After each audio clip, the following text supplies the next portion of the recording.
Assalomu alaykum, qadrdonim. Hoziroq o'zingizga qulay bir joyga o'rnashib oling-da, balandroq ovozda ishonch bilan quyidagi fikrlarni 5 marotaba dadil takroran o'qing. Demak, boshladik. Orzuyimdagi chiroyli, farovon hayot qaysidir bir xayrli tongdan boshlanadi. Ishonchim komil, ana shu musaffo tong aynan bugun, hozirgi lahzadir. Kecha emas, u o'tmishga aylangan. Ertaga emas, u doimo ertaligicha qolaveradi. Bugun men yangitdan hayot boshladim.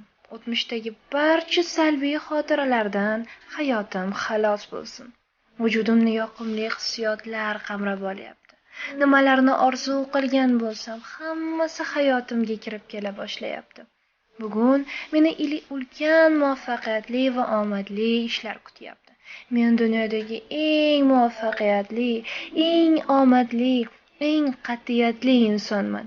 Mening hayotimga barcha insonlar havas qiladi. Atrofimdagilar meni juda qattiq hurmat qiladi. Men har tomonlama shakllangan, eng namunali va eng mukammal shaxsman.